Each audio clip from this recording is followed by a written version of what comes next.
श्रावण महिन्यात रुद्राभिषेक घरच्या घरी कसा करावा? तुमच्या सर्व इच्छा पूर्ण करणारी भगवान शंकराची आवडती सेवा ती म्हणजे रुद्राभिषेक. श्रावण महिन्यात रुद्राभिषेक केला जातो. रुद्राभिषेक कसा करावा याची संपूर्ण माहिती आज आपण या व्हिडिओमध्ये पाहणार आहोत, तर व्हिडिओ शेवटपर्यंत नक्की पहा. नमस्कार मंडळी, श्रावण महिना भगवान महादेवांना समर्पित मानला जातो. या महिन्यात शिवलिंगावर जलाभिषेक, पंचामृत अभिषेक, बेलपत्र अर्पण आणि ओम नमः शिवाय मंत्राचा जप करण्याची परंपरा आहे. भगवान शंकरांना समर्पित हा महिना आहे, त्यामुळे या महिन्यात रुद्राभिषेक केला जातो. यापैकी रुद्राभिषेकाला विशेष धार्मिक महत्त्व मानले जाते.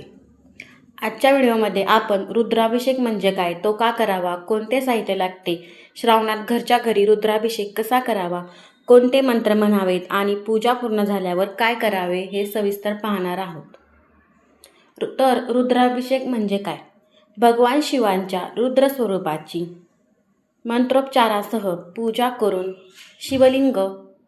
शिवलिंगावर पवित्र जल आणि विविध अभिषेक द्रव्यांनी अभिषेक करणे म्हणजे रुद्राभिषेक होय. वैदिक रुद्राभिषेकामध्ये श्रीरुद्रम नमकम आणि चमकम यांचा पाठ केला जातो. त्यामुळे केवळ दूध किंवा पाणी शिवलिंगावर वाहणे आणि वैदिक रुद्राभिषेक यामध्ये फरक आहेत. आता आपण पाहणार आहोत रुद्राभिषेक करण्यासाठी कोणते साहित्य लागते. तर रुद्राभिषेकासाठी लागणारे साहित्य: घरच्या घरी साध्या पद्धतीने रुद्राभिषेक करायचा असल्यास साहित्य कोणते लागते? स्वच्छ पाणी, गंगाजल उपलब्ध असल्यास, नसेल तर नाही असले तरी चालेल, दही, दूध, मध, तूप, पांढरी फुले, साखर, पंचामृत, तसेच चंदन, भस्म, अक्षता, धूप, दीप, कापूर, नैवेद्य, फळे, तांब्याचे किंवा पितळेचे पूजापात्र. शिवलिंगासाठी अभिषेक पात्र असल्यास उत्तम. पंचामृतामध्ये सामान्यतः दही, दूध, तूप, मध, साखर वापरली जाते. रुद्राभिषेक करण्यापूर्वी काय करावे? सकाळी लवकर उठून स्नान करावे आणि स्वच्छ कपडे परिधान करावेत. पूजेची जागा स्वच्छ करून पाटावर किंवा पूजास्थानी शिवलिंग ठेवावे. अभिषेकाचे पाणी वाहून देण्यासाठी योग्य व्यवस्था करावी. त्यानंतर प्रथम भगवान गणपतीचे स्मरण करावे. ओम गणपती नमः असा जप करून विघ्नहर्त्याला म्हणजेच गणपतीचे स्मरण करावे. त्यानंतर भगवान शिव आणि माता पार्वतीचे ध्यान करायचे आहे. तुम्ही घरातच पूजा मांडून गणपतीचे ध्यान करायचे आहे. आणि संकल्प कसा करायचा? दोन्ही हात जोडून मनात आपली इच्छा आणि प्रार्थना ठेवावी. उदाहरणार्थ, हे भगवान महादेव, श्रावण महिन्यात मी माझ्या श्रद्धेनुसार हा रुद्राभिषेक करत आहे. माझ्या कुटुंबाचे आरोग्य, सुख, शांती आणि मंगलासाठी आपल्या चरणी प्रार्थना करीत आहे, असा संकल्प करायचा आहे. तसेच तुम्हाला कोणती इच्छा असेल तर ती बोलली तरी चालेल. माझ्याकडून झालेल्या चुका क्षमा कराव्यात आणि माझ्यावर आपली कृपा सदैव राहू द्या. संकल्प करताना स्वतःच्या श्रद्धेनुसार शब्द बदलू शकता. म्हणजे तुमची जी इच्छा आहे तो संकल्प तुम्ही करू शकता. पहिला अभिषेक. स्वच्छ पाण्याने सर्वप्रथम शिवलिंगावर स्वच्छ पाण्याने अभिषेक करायचा. यावेळी ओम नमः शिवाय या मंत्राचा जप करायचा आहे. मंत्र येत असल्याने श्रीरुद्रम रुद्राध्यायाचे पठण केले जाते. वैदिक मंत्राचे अचूक उच्चारण माहीत नसल्यास चुकीचा उच्चार करण्यापेक्षा साधारणपणे ओम नमः शिवाय या मंत्राचा जप करायचा आहे. आता दुसरा अभिषेक हा दुधाचा केला जातो.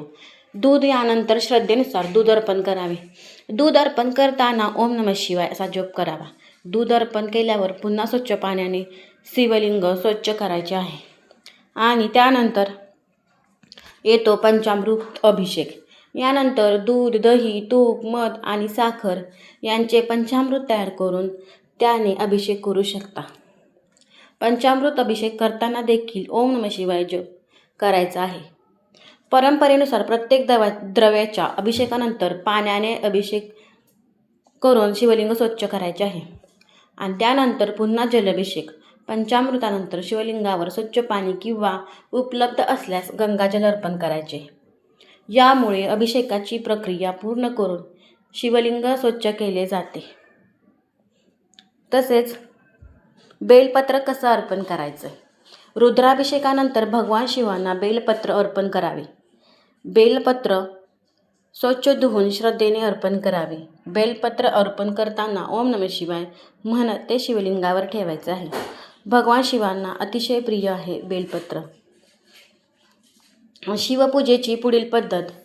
यानंतर शिवलिंगाला चंदन किंवा भस्म अर्पण करायचं आहे. पांढरी फुले अर्पण करावी. धूप आणि दीप प्रज्वलित करायचा आहे. नैवेद्य आणि फळे अर्पण करावी. यानंतर भगवान शिवांचा मंत्र जप करायचा आहे. ओम नमः शिवाय किंवा तुम्ही महामृत्युंजय मंत्रसुद्धा करू शकता. महामृत्युंजय मंत्र, शिवाष्टक, रुद्राष्टक किंवा शिवचालिसा यांचे पठण श्रवण तुम्ही करू शकता. वैदिक पद्धतीचा रुद्राभिषेक करायचा असल्यास श्रीरुद्रमधील नमकम आणि चमकम यांचा विधिवत पाठ केला जातो. त्यासाठी गुरुजींची मदत घेणे महत्त्वाचे आहे. रुद्राभिषेकानंतर काय करायचे? शेवटी भगवान शिव आणि माता पार्वतीची आरती करायची आहे. कुटुंबाच्या सुखशांतीसाठी प्रार्थना करायची आहे. आपल्या मनातील इच्छा भगवान शिवाच्या चरणी अर्पण कराव्यात. आपली जे काही इच्छा असतील त्या भगवान शिवांना बोलायच्या आहेत. हे महादेव, माझ्याकडून पूजेमध्ये काही चूक झाली असल्यास मला क्षमा करा. माझ्या कुटुंबावर आपली कृपादृष्टी सदैव राहू द्या. त्यानंतर सर्वांना प्रसाद द्यायचा आहे. आपल्याकडून काही नकळत चुका झाल्या असतील तर त्याची क्षमा मागून त्यानंतर प्रसाद वाटायचा आहे. श्रावणात रुद्राभिषेक का करावा? श्रावण महिन्यात भगवान शिवाची उपासना करण्याची परंपरा आहे. विशेषतः श्रावण सोमवार, प्रदोष आणि महाशिवरात्रीसारख्या शिवोपासनेच्या प्रसंगी अभिषेक केला जातो. रुद्राभिषेक हा भक्ती, प्रार्थना आणि शिवचरणी समर्पणाचा विधी आहे. धार्मिक श्रद्धेनुसार रुद्राभिषेकामुळे मनशांती, कुटुंबाचे कल्याण, आरोग्य आणि सुखसमृद्धीसाठी भगवान शिवांची कृपा मिळावी अशी प्रार्थना केली जाते. मात्र कोणतीही विशिष्ट इच्छा नक्की पूर्ण होईल अशी हमी देण्यापेक्षा श्रद्धा आणि भक्तिभावाने पूजा करणे महत्त्वाचे आहे. श्रावणात महादेवांना मोठी पूजा नाही तर मनापासून केलेली भक्ती प्रिय आहे. श्रद्धेने ओम नमः शिवाय म्हणा आणि महादेवाच्या चरणी आपले मन अर्पण करा. हर हर महादेव.